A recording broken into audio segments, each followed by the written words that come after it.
The mom rock is back. I can't stop. Okay, so I'm going to teach you guys about my onboarding process, not onboarding, recruiting process. And so I've put a video out before in the past, and it's going to be very similar to that. And then on my team page, I also have a document typed up with all the words essentially that I use that I'll definitely send to you guys too, so you can take a look at it. But the recruiting process, I did not follow this in the beginning by any means. I knew what the recruiting process was, but I was just like, I didn't really understand it. I didn't practice it. I didn't really follow it. I didn't really want to call people on the phone. I was just like, oh, let's skip that, skip that step. And so now that I have really mastered the process, it works really well. So the first couple times I did it, it definitely didn't feel very natural. It felt kind of uncomfortable, like moving them through the next steps and like guiding them and telling them, what the next step is. But now that like literally it just took a couple times and now it's like just a total natural process. And it really is our job to let them know like what is the next step, because you'll find yourself quite a few times probably like talking to somebody and you don't establish that next step and you're like, oh crap, am I supposed to message them? Like I feel like I'm following up too soon. Like I just don't know what to do. And so with this process, it really has just alleviated that. And I can very simply, easily walk them through the process. And really, I'm just trying to find out, like, is it for them? I'm kind of just like sorting people. Of course, I'm creating relationships at the same time, but I'm kind of sorting, like, is it for them or is it not for them? If it's not for them, no big deal. They'll just go on a follow-up list, maybe in a month, 2 months, whatever, and just see where they're at. So how I start the process, the first one is just with a very simple reach out. I typically do voice messages. Sometimes if I'm feeling super spunky, I'll send like a short video. If when you're recording a video in Facebook Messenger, I think you can only do like 15 seconds at a time. So I'll typically record the video on my phone and then just send it via Facebook Messenger because I don't want like a bunch of 15-second clips. And so my reach out is just super generic. Like I'm not going to really go into reach out language today, but there is an example of it in the written out document that I have. But I'm really just asking them if they're open to learning more about what I do with rotating fields. I try to make it very, make it catered to them. Like, why did I think of them? Why do I think they'd be good at it? And, honestly, if I'm like looking at my friends list on Facebook and there's somebody that I really don't think I would want to work with, like I try not to prejudge people, but like I don't reach out to everybody, because there are some people on your friends list that you probably are like, I don't really want to work with you in business. So I really am like looking at the people that I really enjoy, like that I really want to work with. And so I'll tell them, I thought of you because you have a really big network. People love you. You're super positive. You're friendly. You're gorgeous, whatever the case is. Like, why do I think that they would be good at what I do? And then I'll of course add something in there like may or may not be for you. Have no idea, but I'd love to share more about it. So I like to give that little bit of like an out, may or may not be for you. And so I'll send that in a video or a voice message. I suppose I send some text, messages sometimes, like if I can't do a voice message. Typically I'll do it that way. And then, so I'll wait for them to respond back. And another thing that I would consider adding in there, and it's dependent on the person and kind of how well I know them. I really like this method. Lindsay Stafford trained on it on the daily. It's the if I would you method. So like at the end of it, I would maybe add in there, if I send you a short video, would you check it out? So when I go into my next step, it'll kind of make a little bit more sense. So if they respond back to me and they say, yeah, I've been watching, yeah, I'm open to learning more about it, then I'll go one of two ways. So I'll go one way. Like if I don't know anything really about the person and we're not really close friends, I'll say, cool, I'd love to share more with you. The easiest way is really just to hop on the phone quick. I'll say, what's your schedule look like tomorrow? Some people make it really like, I'm available 10 and 2, which time works for you? But I'm usually pretty flexible. So I just say, what's your schedule look like tomorrow? and they'll come back and they'll tell me, you know, if they can chat or not. And so sometimes I'll hop on the phone first, and there's no like perfect way to do this, but these are the two ways that I do it. Sometimes I'll hop on the phone first and we'll have a really basic conversation. I'll go into that in a second. But if I already know them a little bit and we're like close and maybe we've talked a little bit before, my next step would be, if I send you this video, would you check it out? And so most of the time people are like, yeah, that's fine. I'll check it out. And so before I send the video, I am sure to find out, when are they going to check it out? Like, when are they going to have time? Because I need to know when I can follow up with you. So, okay, cool. Do you have, 5 minutes today to check it out? Most people will be like, I can't today, but I can tomorrow. Okay, cool. I'm going to send it over. I'm going to follow up with you tomorrow. Another really good thing to do is to set up that initial phone call before you even send the video over. Like, I like to just ask permission a lot of the time, rather than just like sending, okay, here's the video, take a look at it, follow up with you, whatever. Okay, do you have 5 minutes tomorrow to check it out? Okay, cool. So let's set up a time like tomorrow, and we can chat more about, what intrigued you about it, or your thoughts about it, get your opinion on it. And then you'll set up that initial phone call. So sometimes I will call them first, and then as I talk about this next process, I'll send them the video after the phone call.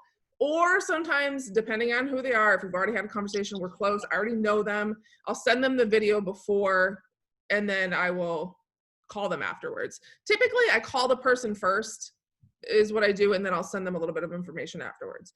So anybody have any questions about that part so far? Mm-mm. No? Okay. So on the initial phone call, I am not talking about Rodan Fields, like, at all. And you're going to see in this whole process, I am never talking about Rodan Fields.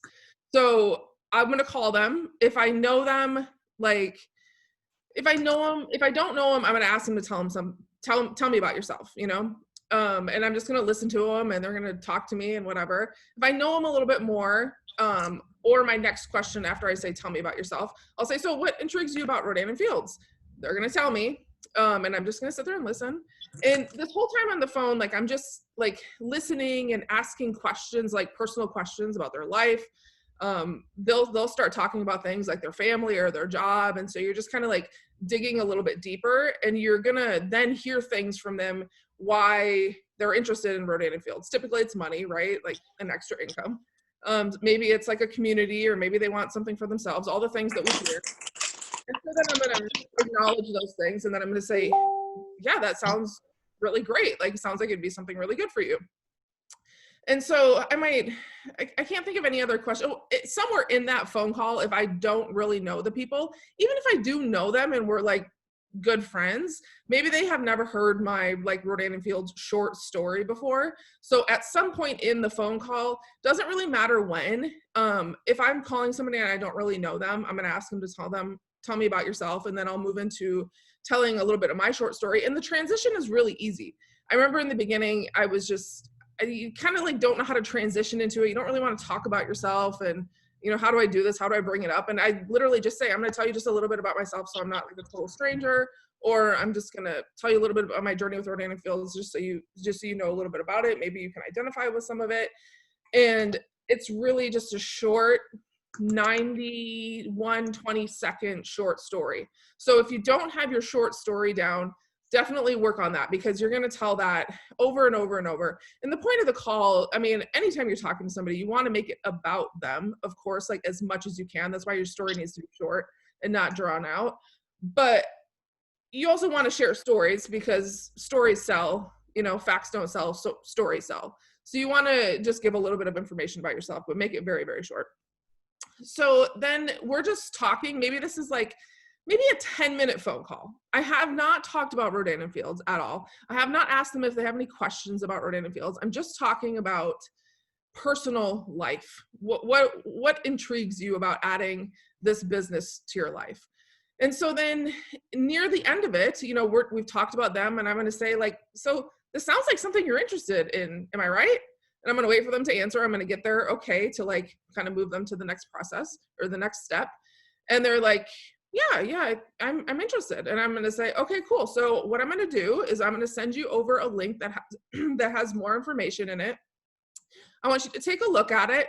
You're going to probably have some questions. So what I'm going to do is I'm going to connect you in a group message with my friend Sarah.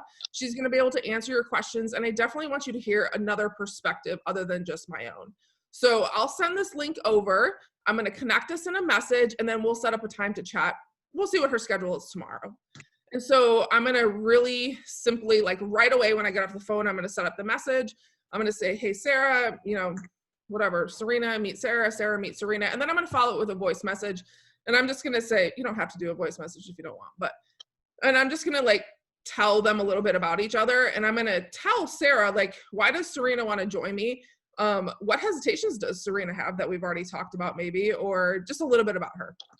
And so then Sarah's gonna be like, okay, and then I'm gonna say in there, I want her to meet you. I want her to hear your perspective. You've been doing this longer than me. And then, you know, I'll say, what's your schedule look like tomorrow? So then we'll set that call up. So I've also sent the Mad Mimi over, and sometimes I'll send a couple of videos at that point, like really short videos. I'll typically will send the doctor's story. And I really like the Rodan and Fields channel on Vimeo. They have really good stuff there. So you can always find the doctor's story there. It's the one where they're wearing like the red and the yellow. And then there's another like couple like just short videos. They're less than 5 minutes. Just keep it super short. I'll usually do 2 of those, and then the Mad Mimi link. So I've sent that over.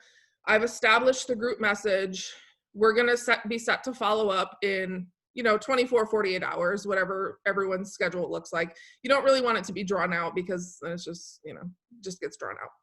So typically what we do is we will, I'll say in the message, I'll say like, okay, cool, we've got the time and the date established. I'll say, let's just hop on a quick video chat right here on Messenger if you guys are cool with that. And most people are like, yeah, that's totally cool. And I really like the video chat because it's just more personal rather than just being on the phone. You can see faces. I feel like it works really well. So we hop on the phone, and if you're leading phone calls, and it doesn't have to be your upline, it can be sideline people that you're adding in as like this third-party validation. It can be anybody, really. It can be someone below you, side, up, doesn't really matter. But if you've never like led one before, you should watch a couple before you want to lead one. And you could always be added into one too. Like if we're doing one and you want to be added into one, just let us know, because we can just very simply say like, we're doing some training. Do you care if she like sits here and listens, you know? So then on the phone call, like Sarah is just going to say like, hey, tell me about yourself. We're going to let her talk about herself. And then we're going to say like, hey, so what interests you about Rodan and Fields? She's going to tell us. And then we're going to say like, hey, so you got the link, you looked it over, what questions do you have?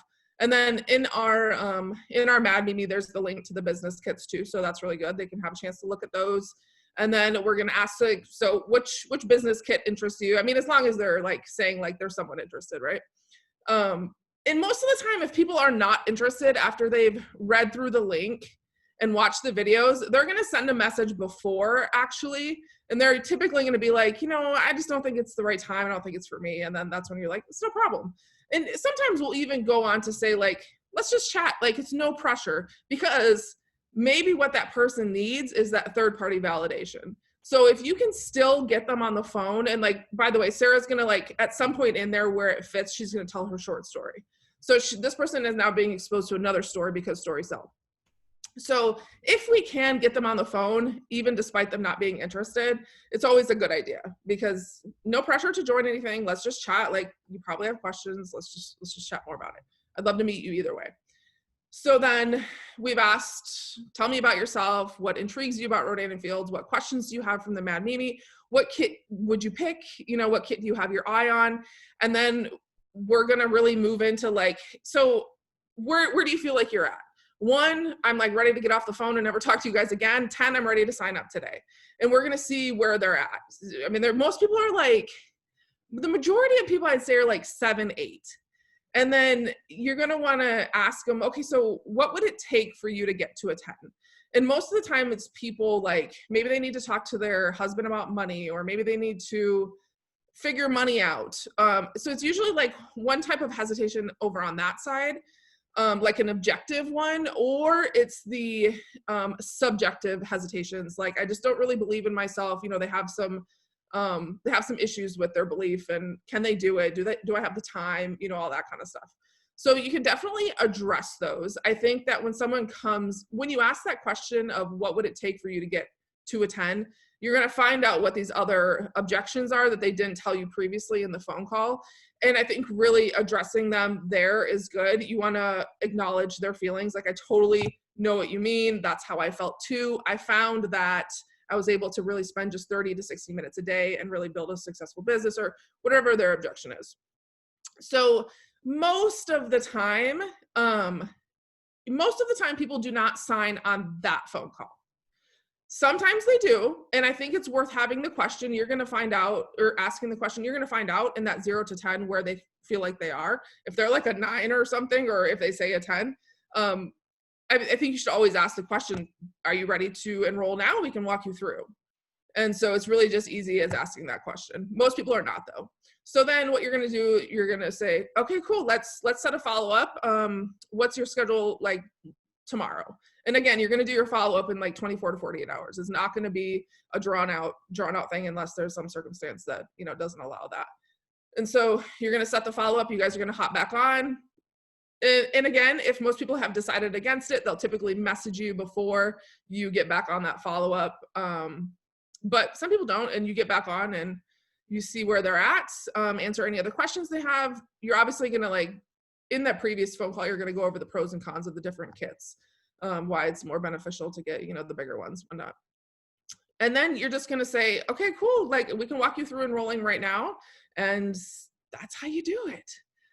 So in there, I want you guys to definitely know that, like, the Mad Mimi and the videos are giving this prospect all of their Rodan and Fields information.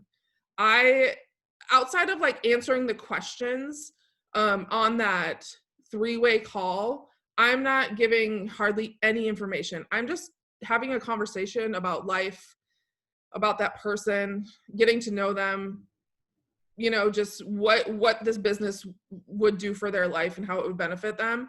And then even when we do go into more specific questions about Rodan and Fields, like I don't go deep into like comp plan, anything like that. I answer it to their, you know, to their liking, and I'm not going to lie to them or keep anything out, obviously, but there's no need to like go like deep into a rabbit hole about anything if they're going to like learn more about it as they get going. I know some people are really crazy and want to look at compensation plan, but that's fine. But you're not talking about anything Rodan and Fields. You want to let your third-party tools do that for you. And everything they need literally is in that Mad Mimi. There's nothing else that I could even think that anybody would need to make a decision. And then the videos are just there to like help them hear another story, be inspired. And that's really it. What questions? I love it. I really love it too, because, you know, we talk all the time about how we are training people from the very moment we begin speaking with them. We are training them as to whether or not we do everything for them, or they find information, or, you know, we put a million words in their mouth, or we don't. So something else that I learned from Bob Heilig recently is that, so you see how I walked them through that very simple process, and I didn't have to know anything about skincare, anything about Rodan and Fields. I didn't have to have all the time. So we do that effectively, but we don't highlight it to that person. And so what I started doing now is I'll send over the Mad Mimi, I'll send over a video, and I'll tell them, I really love this because I don't need to be an expert and I don't have to have all the time. I can simply send you this link and send you this video, and you have all the information that you need. Yeah. My job is just to give the people the information and help them decide. And so like, that was like a switch. I don't know if it's like made any difference yet or anything, but I think it's really important to like point that out so they can see like, oh yeah, I can just send a link. These are all available for me. I don't have to know, you know, what to say or what to do. I think it's made a huge difference, especially in the speed from step to step, which then on our side of it, I think that it helps us move faster in total, because we're not putting so much pressure on the perfection or the details or did I this, did I that. No, you gave them everything that they needed. You're facilitating, their decision, and you're there for whatever questions they might have or connections, anything like that. But then really you're moving on. You're asking a lot more people that, because, everybody's not going to be the one. So we're not going down rabbit holes. Mm-hmm. Yep. And, like if it's not the right time for them, we do not ever like pressure on the phone. I think there's a fine line between like handling objections and making someone feel like pressured.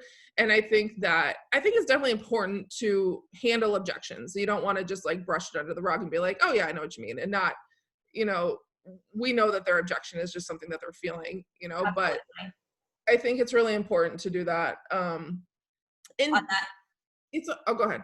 I was on that same note, I think that if you ever find yourself thinking, what could I give this person? What would push this person over the edge? What would this? What would that?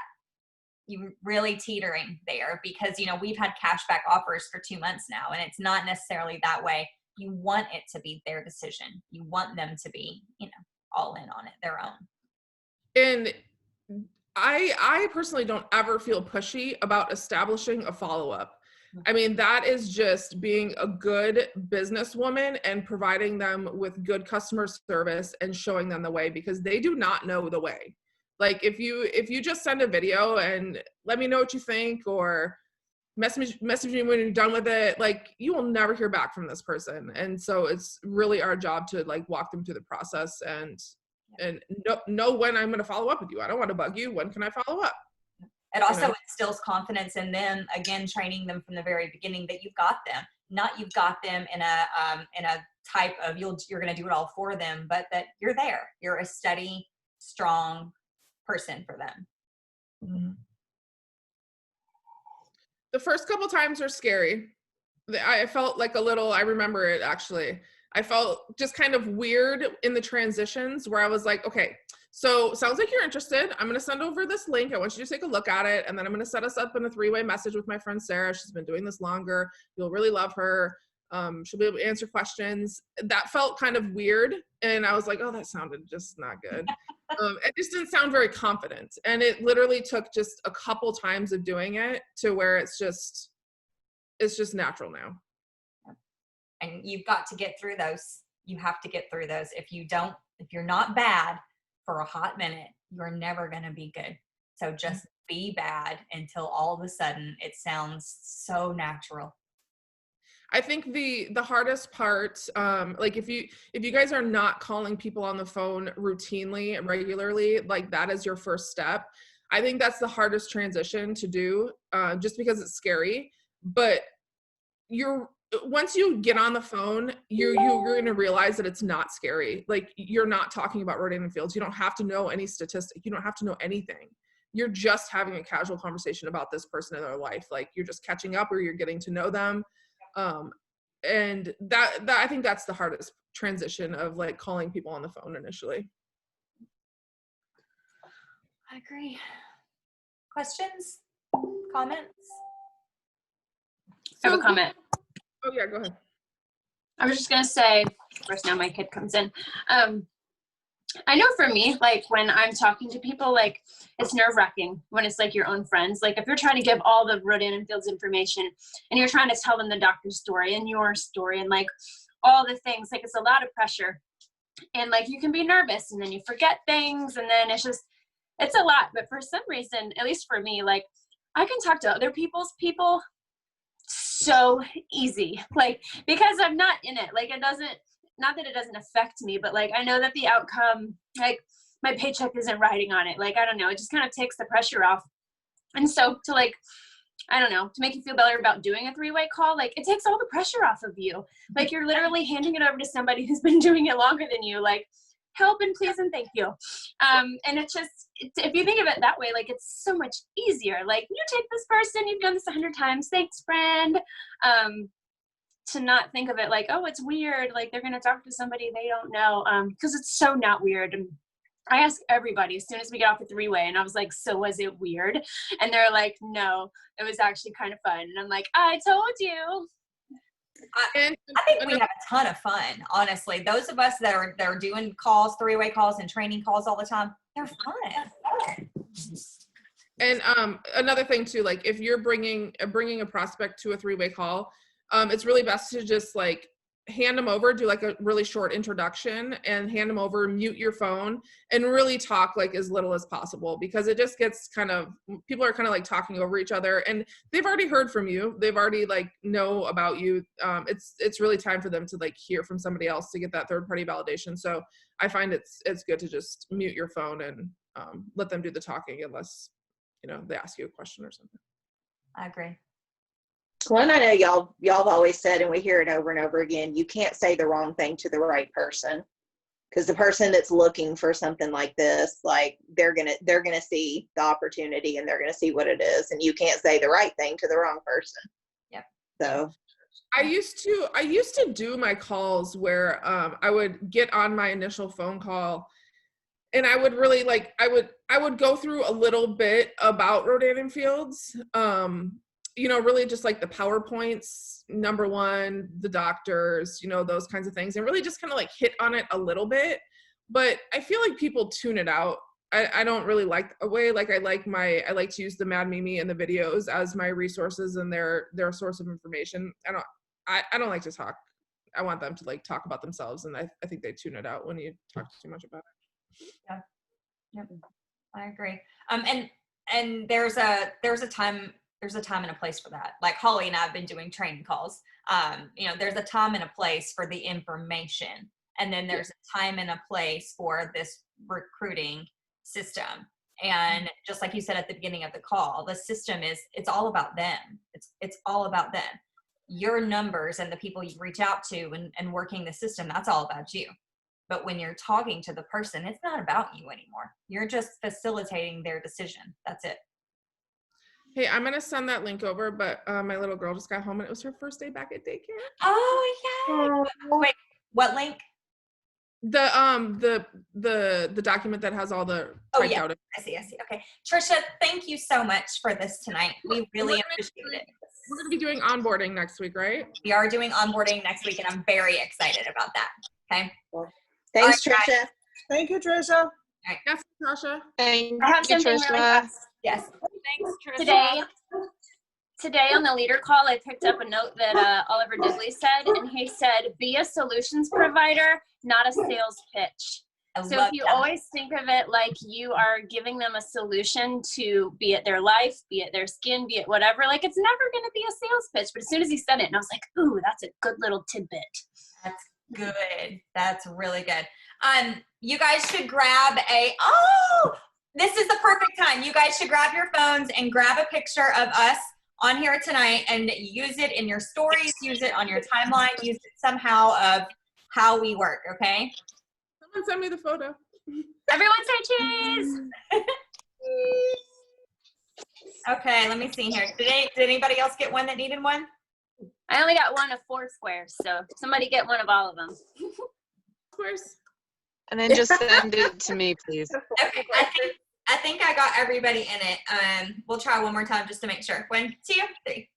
Cheers! That is good. Okay, cool. So I'll send that via the thing, and we'll all use it because it really is true. Like whenever I watch people's things that are doing things, you want to do something that's fun. You want to be a part of something where it feels like this, and we do have something really special. So I love our Monday nights. I'll see you guys later. Yes.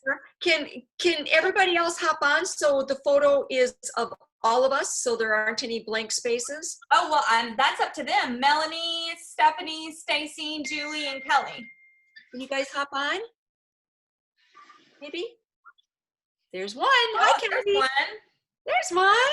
Yay! Yay! Oh, There's We're rolling. Stephanie, no pressure, but you are literally the only one left. Peer pressure. 1, 2, 3. Okay, cool. All right, I'll send that through the chat, okay? Thank you. Okay, Melanie, you got one too. All right, I'll let you guys. See you later. Bye, girl. Bye.